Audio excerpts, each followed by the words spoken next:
Глава 7. «Отпусти меня! Отвези меня обратно в форт!» — умоляла Сара ночного ястреба. «Нет!» — резко и твердо ответил он. «Ну, пожалуйста!» — продолжала упрашивать она. «Ты должен это сделать. Мой отец будет очень волноваться из-за меня. Он со своими солдатами уже разыскивает меня». Ночной ястреб внимательно посмотрел на нее. «Этот генерал, он твой отец?» Сара кивнула. «Да, и его очень огорчит мое исчезновение. Он не прекратит поиски, пока не найдет меня». Ночной ястреб не смог сдержать улыбки, в которой отразились одновременно и облегчение, и удовлетворение. «Твой отец никогда тебя не найдет». Он был рад узнать, что белый начальник был отцом Пламени, хотя по ее реакции на его прикосновение он уже знал, что Пламя — девственница. Именно он, ночной ястреб, будет ее первым мужчиной, любовь к которому тронет ее сердце. Теперь, когда они могли свободно общаться, Сара надеялась добиться понимания со стороны ночного ястреба. Однако она быстро разуверилась в своей способности убедить похитителя отпустить ее домой. «Он найдет меня», — настаивала она. «Он должен. Я не принадлежу к вашему обществу. У меня совсем другая жизнь». «Твоя жизнь со мной. Ты научишься жить так, как живут шайоны». Его темные глаза внимательно следили за ней. В глазах Сары блеснули слезы, но, несмотря на это, она приняла воинственную позу и задрала вверх свой маленький подбородок, как бы демонстрируя тем самым, что не намерена сдаваться. «Я не желаю учиться вашему образу жизни. С тобой я буду очень несчастна. Я люблю своего отца и очень тоскую без него. Я должна вернуться к нему». Ночной ястреб оставался непоколебим. «Ты научишься жить, как мы, научишься любить меня. Со временем ты забудешь свою жизнь среди белых людей». Смятение охватило ее душу. «Нет, я никогда не полюблю тебя, ночной ястреб, никогда!» Уголки его чувственно вылепленных губ растянулись в улыбке. «Посмотрим, моя красавица. Если верховному божеству будет угодно, твое сердце и тело станут моими навсегда». Разговор был окончен. Ночной ястреб сказал, и да будет так. Он не желает больше выслушивать никакие доводы. Сейчас он опять посадит ее на лошадь, и они продолжат свой путь. И прежде чем солнце зайдет за гору, они будут уже в родной деревне, и там он, наконец, сможет отстоять перед всем племенем свои права на Пламя и сделать ее своей женой. Не только ночной ястреб стремился поскорее попасть в деревню. Кривая стрела по-прежнему был полон решимости биться с ночным ястребом за право обладания белой женщиной. А потому между мужчинами, особенно между Кривой стрелой и ночным ястребом, все больше и больше нарастало напряжение, и их отношения с каждым днем становились все более натянутыми. Все это очень беспокоило каменное лицо. Он попытался еще раз поговорить с ночным ястребом. «Стоит ли эта белая женщина того, чтобы разбивать из-за нее твою давнюю дружбу с Кривой стрелой?» — спросил он. «И дело не только в Кривой стреле. Если ты возьмешь в жены белую женщину, ты будешь осмеян всем племенем. Брать в жены белую пленницу негоже для вождя. Боюсь, ночной ястреб, наш народ не примет этого. Они смогут принять ее. Если не сразу, то со временем. Они увидят, что нас соединило верховное божество, что ей назначена быть подругой моей жизни, — настаивал ночной ястреб.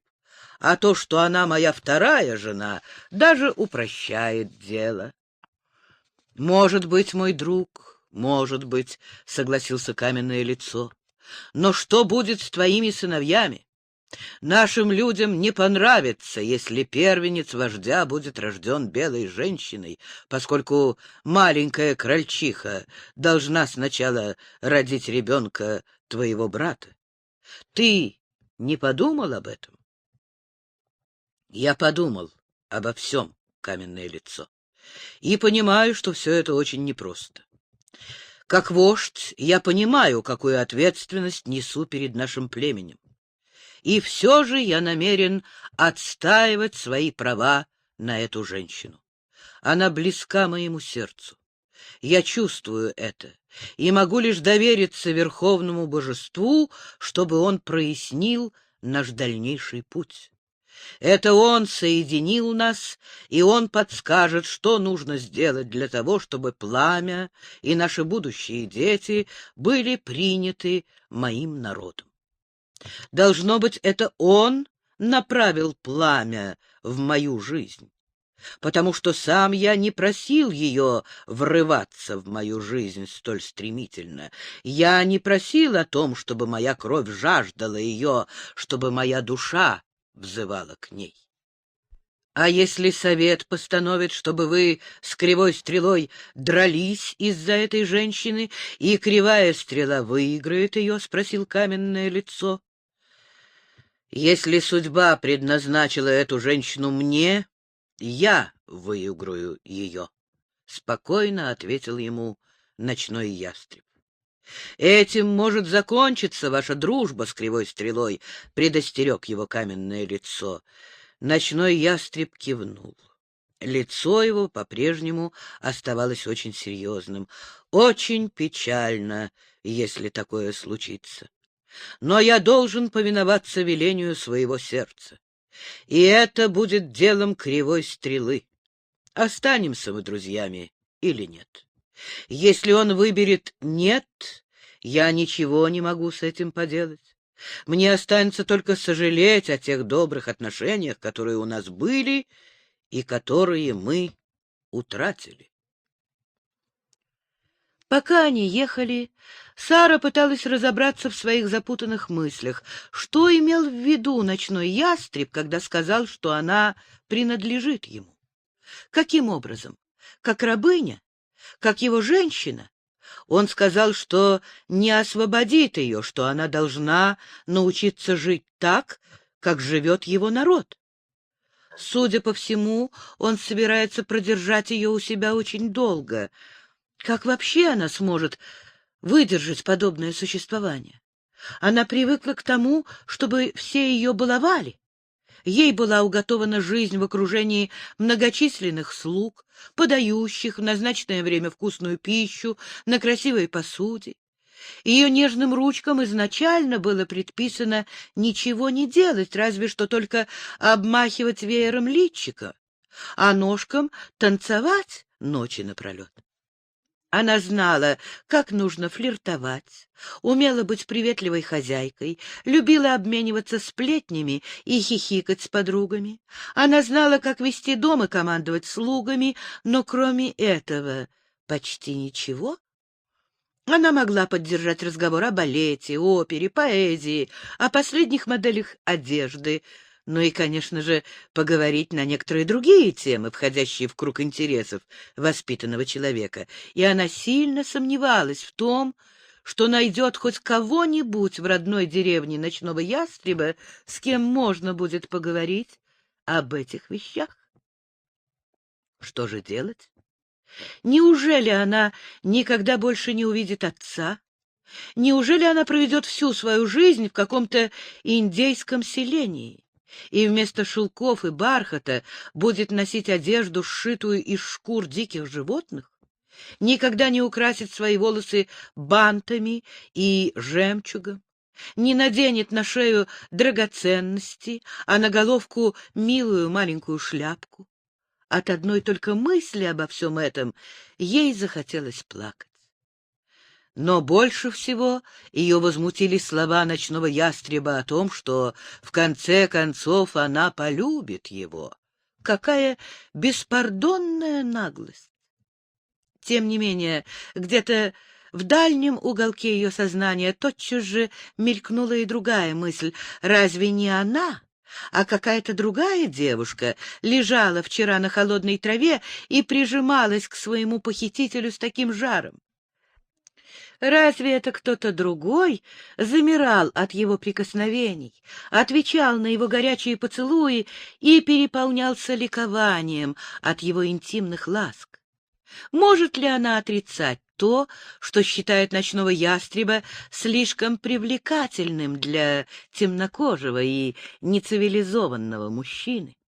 Разве его темные глаза не притягивали ее и не держали в плену, пока ей не становилось страшно при мысли о том, что еще немного, и ее душа покинет тело? Разве сама мысль о его твердо вылепленном рте не пронизывала ее до самых костей? Но любовь — это ведь нечто совсем иное. Он же индеец, дикарь, язычник. Никогда в жизни не сможет она по-настоящему полюбить этого человека. Если она не смогла полюбить Джеймса, а тот был джентльменом и считался со всеми ее желаниями, предлагая любовь на всю жизнь, то как она сможет полюбить этого дикаря в перьях? Сама идея эта была безумной. Этому не бывать никогда. Ночной ястреб просто мечтатель, если он думает иначе. Ах, вот в чем еще причина ее смятения — сновидения, сны. Разве не ночного ястреба видела она в своих снах?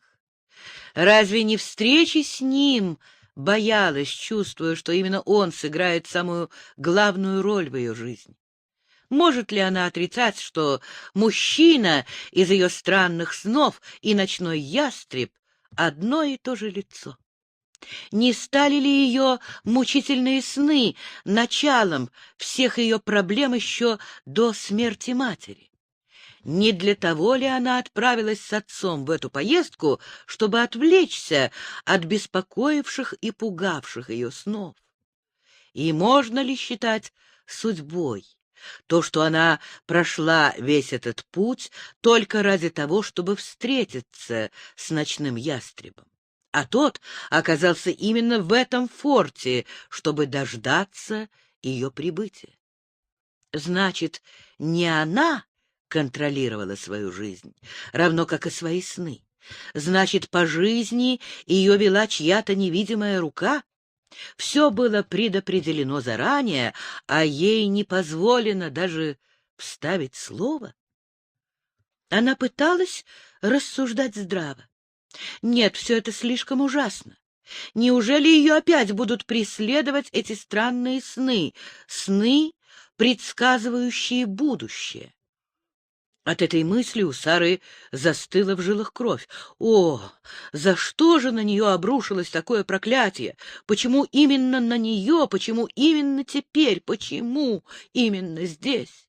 И почему именно с этим человеком, чья судьба переплелась с ее судьбой через эти проклятые сны? Было уже далеко за полдень, когда ночной ястреб подал знак остановиться.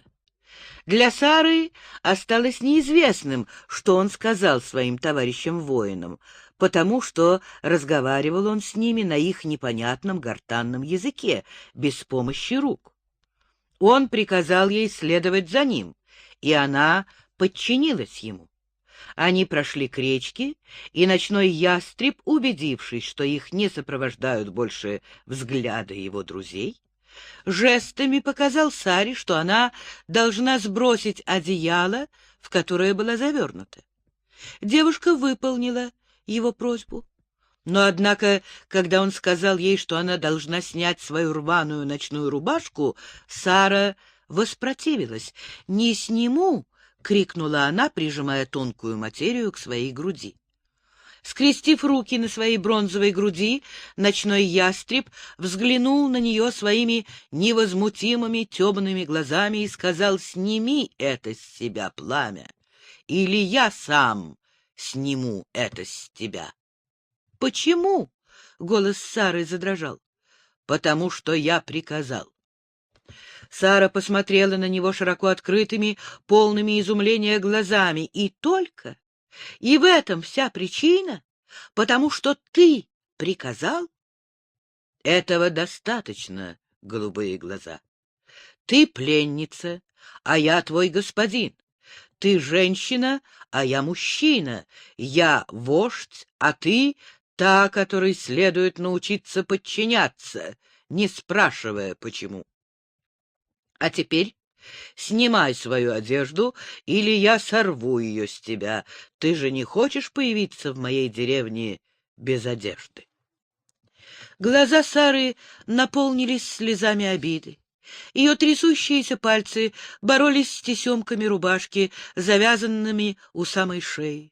Она не прибегла к языку жестов, посылая проклятие на голову своего похитителя и используя при этом все известные ей ругательства. Вероятно, ночному ястребу приходилось слышать некоторые из них раньше, или он угадал их значение. Его туго натянутые губы едва сдерживались, чтобы не растянуться в улыбке. Вскоре рубашка была сброшена, тело Сары обнажилось во всей своей красе. Ночной ястреб уставился на нее восхищенными глазами. Зажмурив глаза и прилагая все силы к тому, чтобы сохранить контроль над клокотавшей в нем страстью, он сделал глубокий вдох. Глядя на стоящее перед ним длинноногое совершенство, он хриплым голосом приказал: «Сходи к реке и помойся». Саре не нужно было повторять дважды. Не подумав ни о глубине реки, ни о том, что она не умеет плавать, Сара бросилась в бурлящий поток, стремясь как можно скорее скрыть от взгляда ночного ястреба свое залитое краской стыда тело. Мучимый непреодолимым желанием войти в воду вместе с ней, ночной ястреб уселся на берегу и стал наблюдать. Кровь горячим потоком стучала в его венах. Какая пламя красивая! Никогда он не думал, что будет обладать такой женщиной. Ее голос звучал музыкой в его сердце. «У меня нет мыла!» — возбужденно воскликнула Сара. «Мыло?» — переспросил ночной ястреб, не понимая ни слов, ни жестов, обозначающих этот предмет. Саре с трудом удалось ему объяснить, что мыло — это такая штука, с помощью которой люди моются. «А ты потри кожу песком», — посоветовал он, — «и будет чисто». Ночной ястреб загляделся на ее розовые груди, то и дело выскакивающие из воды. Голос его совсем осип. О, только и смог вымолвить он. К величайшему удивлению Сары, песок ей действительно очень помог. Волосы же пришлось просто подставить под струю воды и держать их до тех пор, пока они не стали чистыми. К тому времени, когда она закончила мыться, ночной ястреб все еще никак не мог справиться со своими эмоциями. Когда она вышла из воды на берег, он почти швырнул в нее чистое одеяло, а затем повернулся спиной и продолжал стоять так, пока она сушилась и надевала ночную рубашку. Когда же он вновь осмелился поглядеть на нее, его глаза инстинктивно отыскали темное пятно на том месте, где сквозь промокшую рубашку просвечивало то, что выдавало в пламени женщину. Ночной ястреб подавил в себе дикое желание и взмолился, чтобы духи прибавили ему сил. Он не хотел брать ее сейчас. Он хотел, чтобы девушка отдалась ему, уже будучи его женой. Однако ему стоило больших усилий держать себя в руках. Он быстро завернул пламя в чистое одеяло и нетерпеливо дождался, пока она как-нибудь расчешет волосы пальцами, что, собственно, совершенно невозможно было сделать. Наконец его терпение лопнуло, он повернул ее спиной к себе и заплел ей волосы в одну длинную косу. Ночной ястреб уже начал жалеть о том, что под влиянием минутного желания сделал эту остановку. Он хотел удовлетворить свою гордыню, которая требовала, чтобы пламя, когда ее впервые увидят люди его племени, выглядело как можно лучше. Он хотел, чтобы ее нежная белая кожа сияла, чтобы ее пылающие волосы ловили и отражали солнечный свет. Ночной ястреб хотел, чтобы ему завидовали все храбрые воины его племени, когда он представит на их обозрение свою похищенную невесту. Через некоторое время, уже не в силах больше сдерживать свое мужское желание, грудь пламени упиралась ему в спину. Чтобы отвлечься от этих мыслей, от ее тела, он придумал игру. По мере того, как они ехали, он стал указывать ей на предметы вдоль дороги и произносить их названия на своем языке.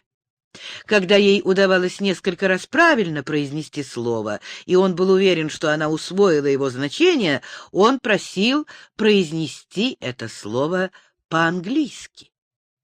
Так это продолжалось какое-то время под шутки и смех его товарищей, находивших, что все это было очень забавно. Солнце уже начинало садиться, когда они достигли деревни Шайонов. Когда Сара бросила первый взгляд на свой новый дом, у нее упало сердце. Она увидела перед собой несколько сот хижин, расположенных начинающимися от центра расширяющимися кругами. Хижины были конусообразные, покрытые шкурами, и каждая разрисована снаружи оригинальным, отличающимся от других рисунком. Женщины с бронзовой кожей, занятые самыми разнообразными делами, сновали туда-сюда. Голые дети счастливо играли почти под самыми копытами лошадей. Несколько тощих собак с лаем носились вокруг, пытаясь утащить чье-нибудь мясо, жарящееся на костре. В то время как большинство детей бегали совершенно голыми, Сара с чувством облегчения заметила, что на взрослых была одежда, прикрывавшая их хотя бы частично. Почти все мужчины ходили с голой грудью, на них были надеты только набедренные повязки и мокасины. С наступлением холодов они наденут короткие штаны из бизоньей кожи и краги. Женщины носили длинные одежды из оленьей кожи. Сара не увидела никакой тканевой одежды. Неужели и мне скоро тоже придется облачиться в подобное одеяние, — подумала она со вздохом. Но, оглядевшись вокруг, она не увидела больше ни одного представителя белой расы, так что ей оставалось только гадать. Неужели она была единственной белой во всем поселении? Никогда прежде Сара не чувствовала себя объектом столь пристального внимания. Пока они проезжали между рядами хижин, все провожали их взглядами. Женщины переставали чистить котлы, мужчины обрывали разговор, дети бросали игры. Все глаза следили за их продвижением к центру деревни. Некоторые из самых любопытных бросали свои занятия и следовали за ними. Стоял гул от поднявшихся разговоров. И Сара была уверена, что предмет этих разговоров — она. Из того, что она могла видеть, большинство индейцев, казалось, просто проявляли любопытство. Всего несколько лиц глядели на нее с явно выраженной враждебностью. Они остановили лошадей неподалеку от центра деревни. Как только ночной ястреб снял ее с лошади, вокруг них стали собираться индейцы. Ночной ястреб, сняв со своей руки медный браслет, надел его на ее руку, и поскольку ее рука была намного тоньше его, стал продвигать вверх, пока он не закрепился. Хотя Сара и не поняла, но это означало, что ночной ястреб отметил ее перед всем племенем как свою личную собственность, предупредив таким образом от посягательств на нее со стороны кого-либо еще. Тут же выступил Кривая Стрела. Нельзя метить эту женщину как свою собственность вплоть до решения совета, или пока ты не выиграешь ее. Она моя.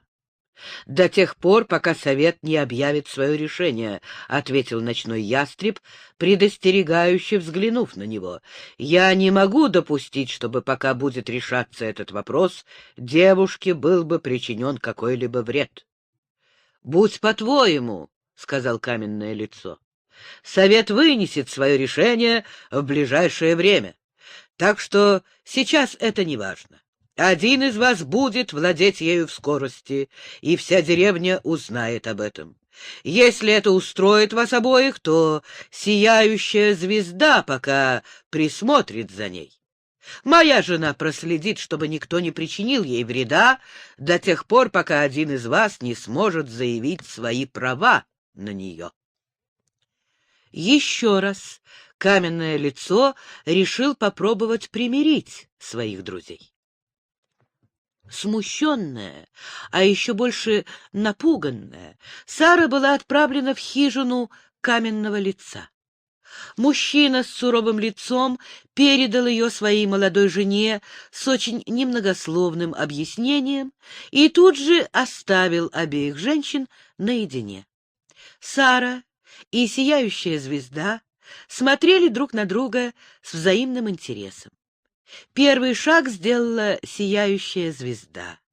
Не имея возможности удовлетворить свое естественное любопытство иначе, она протянула руку, чтобы потрогать великолепные волосы Сары.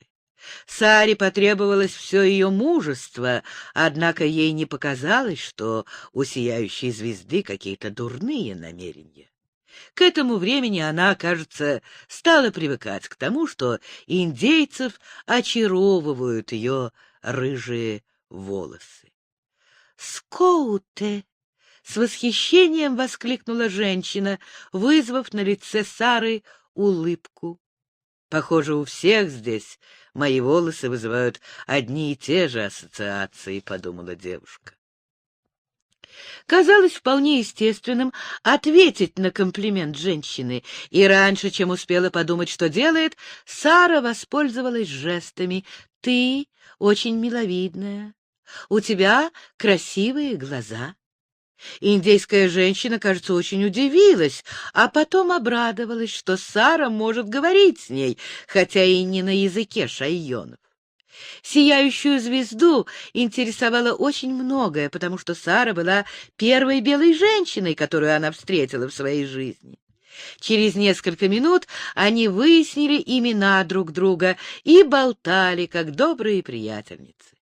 Именно от сияющей звезды Сара узнала, зачем ночной ястреб надел ей на руку медный браслет. Тогда от нее Сара узнала и то, что возник спор, останется ли она во владении ночного ястреба, или скоро ее владельцем станет Кривая Стрела. Это очень обеспокоило Сару. Она предпочла бы не быть ничьей собственностью, но при этом согласилась бы принадлежать лучше ночному ястребу, чем Кривой Стреле. Возможно, из-за того, что она его больше знала, а теперь и верила в то, что он не желает ей зла. И еще, возможно, потому что ей все больше и больше нравился ночной ястреб, независимо от всего того, в чем она сама убеждала себя. Кроме того, в том, как Кривая Стрела смотрел на нее, как говорил с нею, было что-то пугающее Сару. У него был злобный взгляд, от которого по спине у Сары бежали мурашки. Ей оставалось только надеяться, что его не выберут ее господином. Прошло немало времени, прежде чем каменное лицо вернулся и сообщил о решении совета. Они постановили, что ночной ястреб и кривая стрела будут драться сегодня вечером в открытом бою. Кто из них выиграет бой, тот выиграет и пламя. Драться будут на ножах, и сами участники поединка должны решить, будут ли они драться до смерти или нет. И, наконец, пламя должна присутствовать на поединке и смотреть его от начала до конца. Услышав это, Сара попыталась было воспротивиться, но ей не оставили никакого выбора. Она должна будет предстать перед всем племенем со связанными руками в качестве вечернего приза для победителя.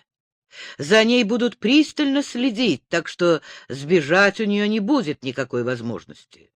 После окончания боя победитель сможет забрать ее и делать с ней все, что заблагорассудится. Он сможет держать ее по своему желанию дома и обращаться с ней, как пожелает. Он может побить ее, и никто ему в этом не помешает. И если со временем он больше не захочет ее, то может отдать или продать кому-нибудь другому. Все это каменное лицо сообщил ей, и последние рубежи безопасности рухнули вокруг нее. Избалованной принцессы отца генерала больше не существовало.